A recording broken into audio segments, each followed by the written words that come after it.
So the Lakers are going to fire Frank Vogel. That's the word. They're going to try to hire Quinn Snyder. I don't think that's the problem.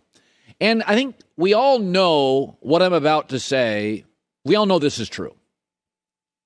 The only way to solve a problem, a family problem, a business problem, a basketball problem, only way to solve it is to first identify what the problem is. So Anthony Davis says it was a disappointing season, but I know what the solution is. Here's a star player for the Lakers. Oh, that's adorable. That's the problem. Just Russell Westbrook, me, and LeBron have to play more together. We would have figured it out. Westbrook hasn't figured out how to shoot in 15 years. He's a guard. That's like saying I can't sell my house. It must be the paint. Oh, boy. Injuries happen all over this league. They didn't derail the Clippers. They're going to be in the playoffs. Didn't derail the Nuggets. They'll be in. Didn't derail the Warriors. Didn't derail Memphis. God, they lost Ja Morant. Didn't derail Utah. In the East, the Bulls, major injuries. Lonzo Ball's out. Alex Caruso was out. They're going to make the playoffs. It didn't derail the Nets. They're in a play-in game. Their guys wouldn't even get vaxxed. They couldn't play home games. They're going to do it. Everybody got hurt. Everybody had major injuries to stars. And they're all either in the playoffs or in the play-in game. AD's solution, not to pick on AD, is hey, just more of what we did. That'll be great. Yeah, you guys played together 21 games. You were 11-10. You were average together. You're getting older. LeBron's in his 20th year, and Westbrook is shot.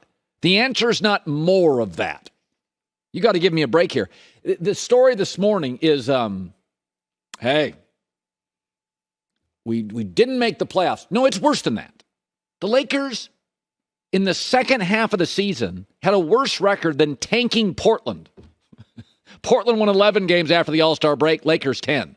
The Lakers are 17 games under 500.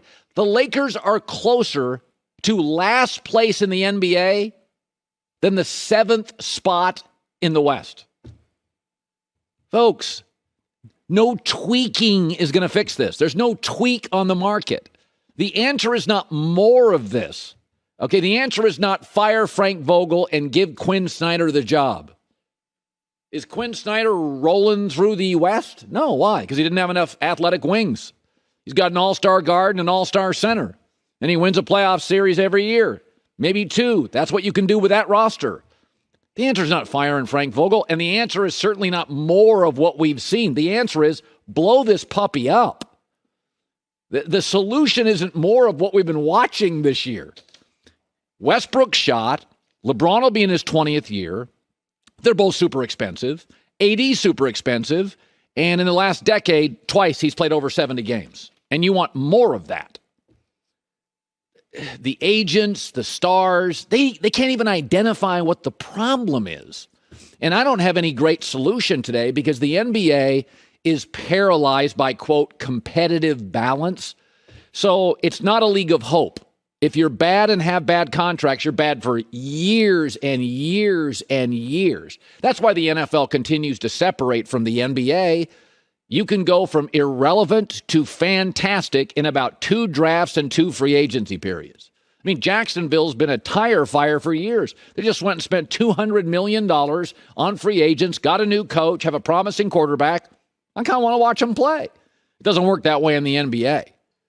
But the answer is not more of this. They played 21 games together. They're all really expensive. They won 11. They're worse in the second half than Portland. And Portland's, competing, but tanking.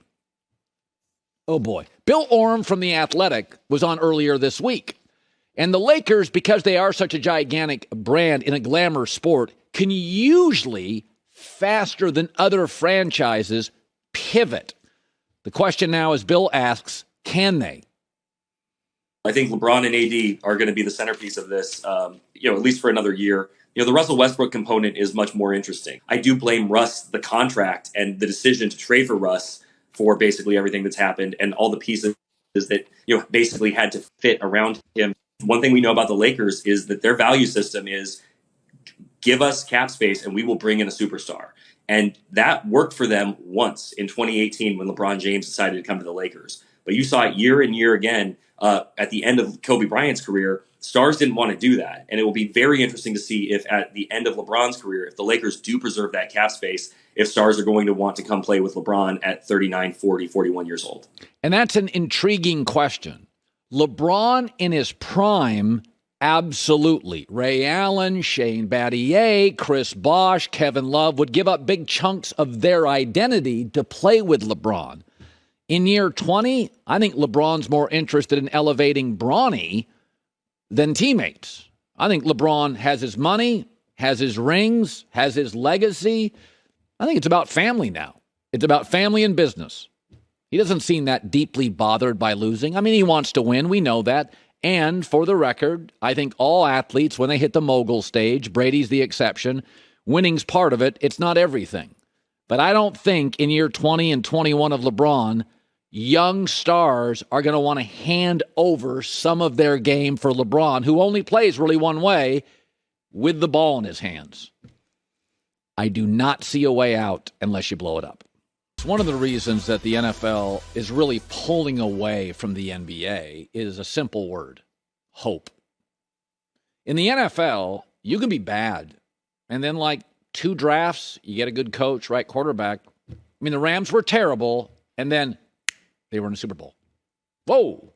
And they didn't even love their quarterback. They loved their coach, didn't love their quarterback. That's a really powerful thing.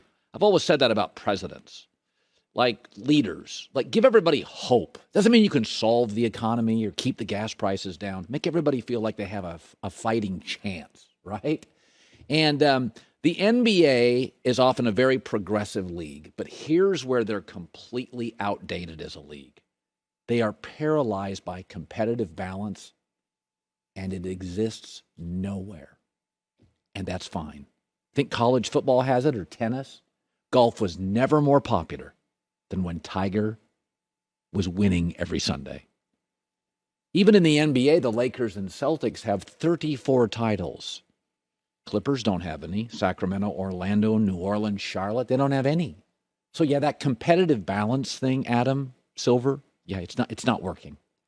The Yankees have 27 titles in baseball. Hell, they don't even have a salary cap. The Mariners have none. I should know. I'm from the Pacific Northwest. The most popular soccer leagues in Europe, English Premier League, is dominated by Manchester United and Arsenal. La Liga is dominated by Barcelona and Real Madrid. Bundesliga is dominated by Bayern Munich.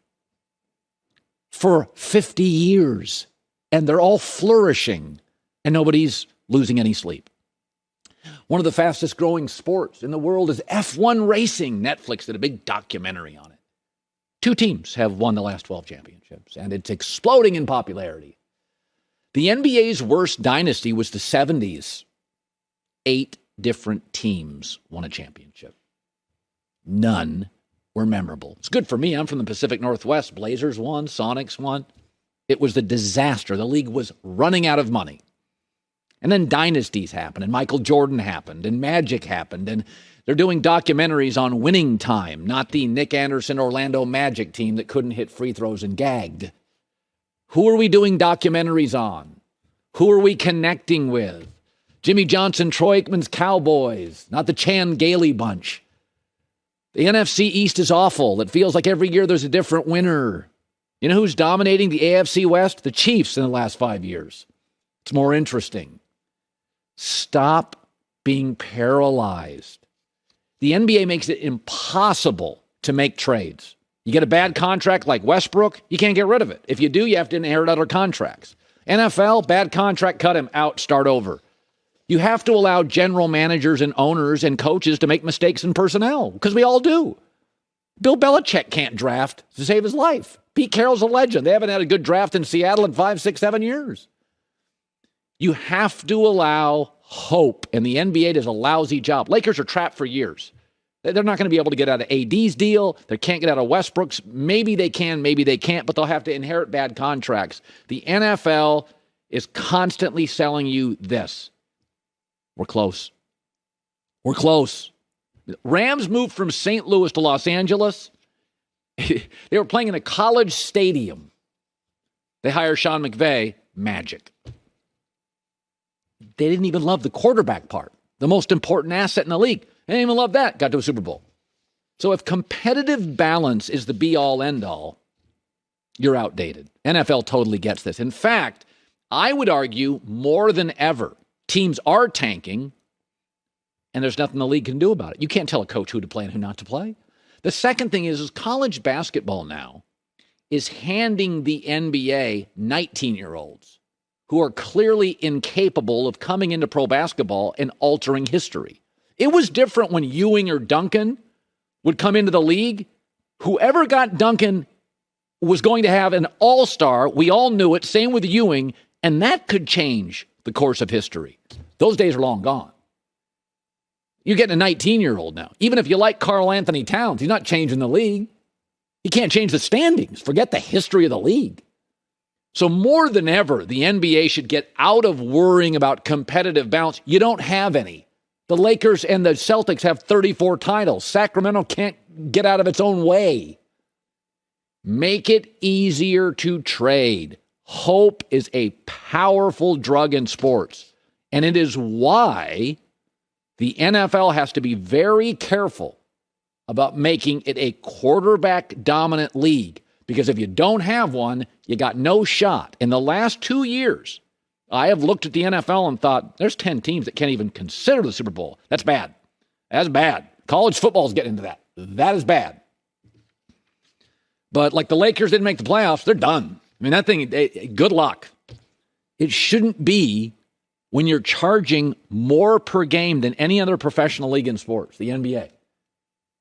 When you're charging that much, when I'm taking my kids to that game, you got to give me hope because you're not giving me a discount. I'm not getting value. I am being entertained, but you got to give me hope. That's got to be in the back seat of the car too, not just my kids. Hi, everybody. Thanks for watching. Subscribe here to get the latest from the show. Also, be sure to check out more of the best clips from The Herd or go watch a few segments from other shows on FS1.